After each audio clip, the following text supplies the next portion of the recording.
परमार्थातील लोकांच्या, अज्ञानी लोकांच्या, ज्ञानी नाही म्हणत, परमार्थातील अज्ञानी लोकांच्या किती वाईट वाईट कमेंट्स असतात. ज्ञान नसल्यामुळं केलेल्या कमेंट्स या मी पूर्ण या व्हिडिओमध्ये टाकतो. तुम्ही फक्त पाहत्या कुणाचे काय आहेत हे विचार करायचे कारण नाही. फक्त मला प्रूफसह बोलायची सवय आहे. पुराव्यानिशी मी बोलतो, असं कुणाचं बी ऐकून पाठ करून वगैरे मी बोलत नाही. सत्य बोले माझी वाचा हे माझं तत्व आहे, पहिल्यापासून हे तत्व आहे. पण ते टीचिंगचं क्षेत्र असू द्या, कीर्तनाचं असू द्या, खेळाचं कुठलं क्षेत्र असू द्या, गायनाचं क्षेत्र असू द्या किंवा वादनाचं कुठलं क्षेत्र असू द्या, जिथे चुकतंय तिथे समोरच्याला चुकलं म्हणूनच सांगा. तो चुकतोय आणि मी ऐकतोय नाही, तिथे जरी नाही बोललो तरी बाजूला घेऊन त्याला सांगतो, बाळ हे तुझं चुकलं होतं बरं का. आणि त्याच्यामुळं माझ्या सानिध्यात फार लोक आहेत. जे सानिध्यात लोक आहेत, मला वाईट वाईट कमेंट्स केल्यामुळे खूप जणांना राग येणार आहे. राग यायची काहीच कारण नाही. ज्याला कमेंट्स केलेत, कारण कमेंट्स माझ्या व्हिडिओला केले, त्यामुळे इतरांनी टेन्शन घेऊन कुणालाही काहीही बोलायची आवश्यकता नाही आहे. हे बरेच असे बी लोक आहेत की सर ज्यांनी कमेंट्स केलेत, फोन केलेत, त्यांचे नंबर द्या, आम्ही पाहतो त्यांच्याकडून. मला कुणाकडे पाहायचं नाही आहे आणि माझं ते कार्यही नाही आहे, लक्षात ठेवा. मला फक्त यातून आपण ज्ञान घ्या. आपण एखाद्याला कमेंट करतो त्यावेळेला आपणाकडे हे ज्ञान आहे का? आपण आपल्यापेक्षा श्रेष्ठ वयाच्या व्यक्तीला आपण कमेंट्स करतो म्हणजे बरं, हे मोठ्या एखाद्या ज्ञानी व्यक्तीने फार खूप ज्ञान आहे, तो 90-100 वर्षाचे किंवा 70 वर्षाचे माझ्यापेक्षा मोठे कमी ज्ञानी असू दे, त्यांनी मला आरतुरं केलं असतं, चालू शकलं असतं, काय प्रश्न येत नाही. परंतु ही कालची मुलं फोनवरून दम देतात. काय त्याचा करणार आहे मी व्हिडिओ.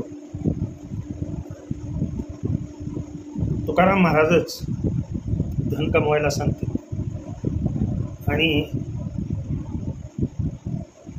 तू काय सांगतोस?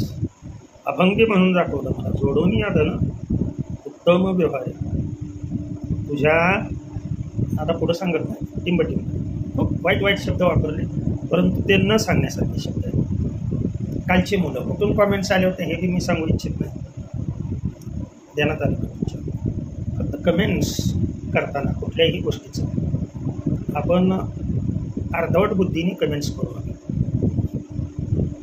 आपण पुढील व्हिडिओची वाट पाहून शंकेचं निरसन करण्यासाठी, ज्ञानार्पण करण्यासाठी, सर्वकडे ज्ञान पसरण्यासाठी काहींनी कमेंट्स ही केली की सर तुम्ही व्हिडिओ लाईक करा, सबस्क्राईब करा, शेअर करा. हे कशासाठी सांगतं? सबस्क्राईब लाईक नाही केलं तर चालतं, तर शेअर आवर्जून करा.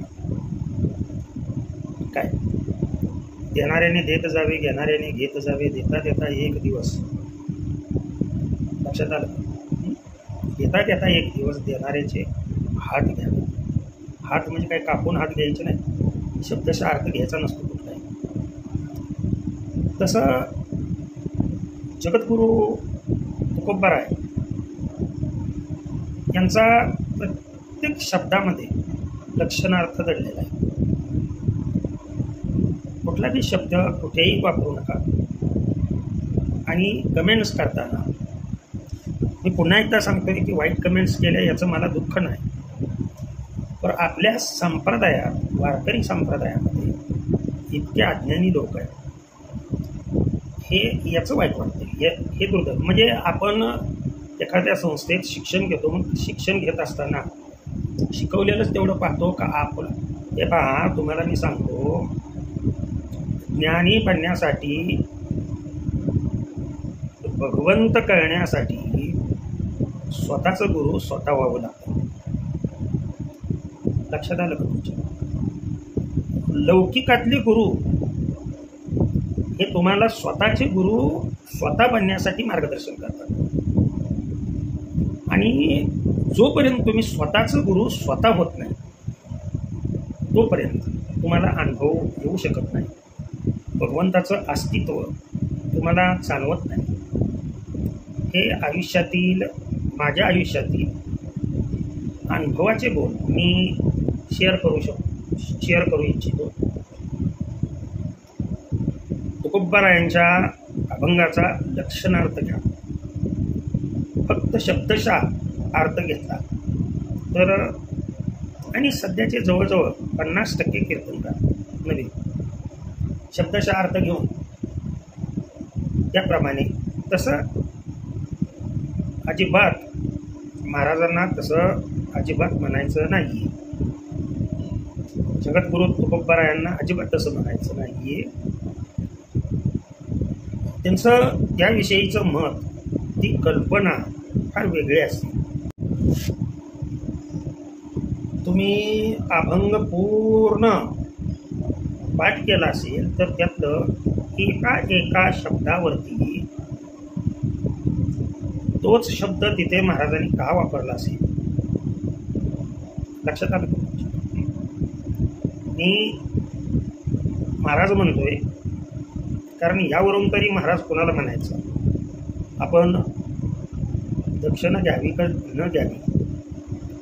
बऱ्याच जणांनी हे फोनवरती दम दिला, रे अरे माकडा, शिवाय दिल्या, वाईट वाईट शब्द वापरले. तर ते पुढील व्हिडिओमध्ये त्या अभंगाचा अर्थ काय, कुठल्या हेतूने तो अभंग आहे, ते आपण पुढील व्हिडिओमध्ये बघणार आहोत. परंतु ह्या कमेंट्स पूर्णपणे तुम्ही पहा. तू एका बापाची औलाद आहेस का? तुला एका बापाने काढलाय का? अरे वेड्या, तुझा आणि माझा अलौकिक बाप एकच आहे ते. ध्यानात आलं? ज्यानं तुला काढलंय ना त्यानंच मला काढलं. मग तू मी कोण झालो? महत्वाची गोष्ट ही आहे की जिथे तू आणि मी आलं तिथे संपलं ना, संपलं. लक्षात ठेवा, सर्वांचा अलौकिक बाप एकच आहे. त्याच्यामुळं तुला एका बापाने काढले, एका बापाचा नाही. अरे बापच सर्वांचा एक आहे. हां, तर इथं दुसऱ्या बापाचा प्रश्न काय येतो? परमार्थात शब्दार्थ चालत नाही. ध्यानात आलं?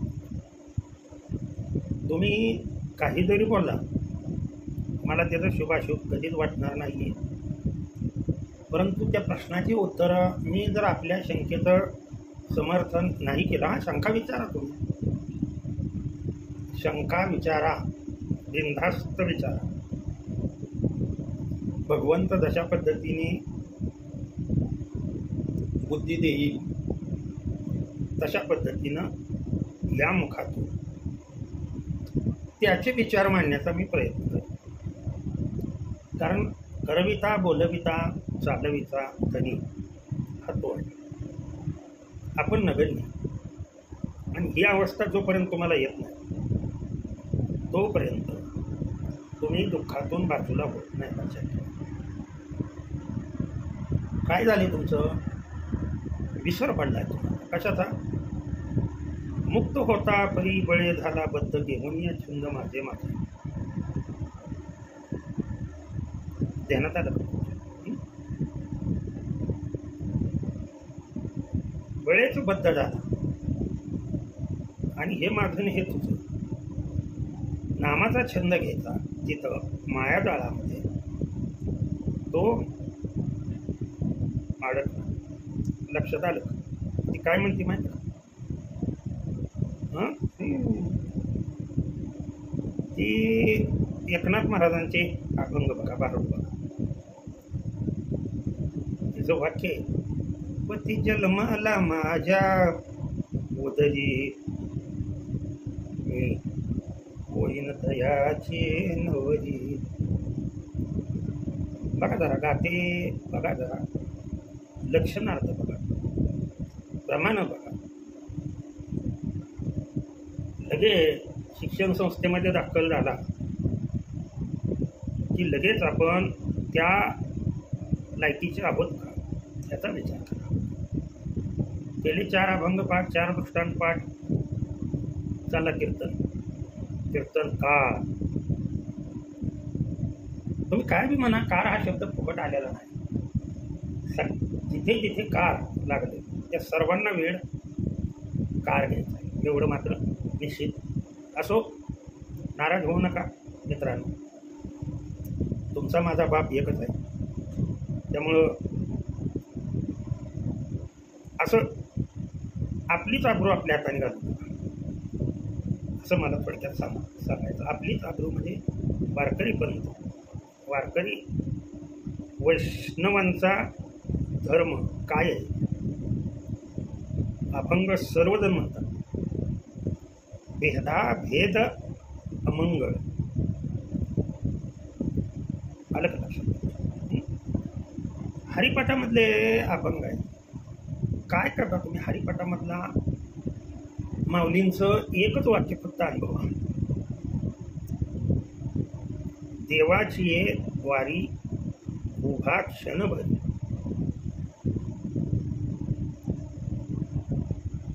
या अभंगावरती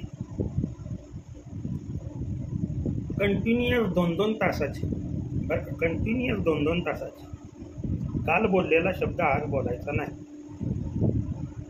20-20 कीर्तनं करता येतात आणि अनुभवता येतात. इतके त्याचे अर्थ आहेत, इतके त्याचे लक्षणार्थ आहेत. तुम्ही दिवसातून तो हरिपाठ किती वेळा म्हटला आहे ह्याला महत्त्व नाही. त्यातला प्रत्येक शब्द ना शब्द किती अनुभवला आहे याला महत्त्व आहे. आणि बाळानं माझे हात जोडून विनंती आहे तुम्हाला सर्वांना, नवीन जे आहे अतिशय हे लक्षात ठेवा.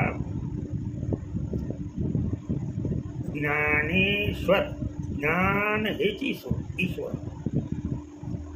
जगात या टिकायचं असेल तर ज्ञान घ्या. त्याच्यासाठी वाटेल ते करावं लागलं तरीसुद्धा चालेल, कारण ज्ञान हाच देव आहे. हे ज्ञान देव या शब्दातून दिसून येतं. मला उगा आम्हाला माऊली म्हणते, आम्हाला माऊली जाऊ द्या, पुन्हा पुन्हा तोच विषय नको. ओके, कमेंट्स करा, शंका विचारा, त्याची उत्तरं आवर्जून भगवंत जशा पद्धतीनं बुद्धी देईल तशा पद्धतीनं मी देण्याचा प्रयत्न करेन. रामकृष्ण हरी, विठ्ठल कृष्ण.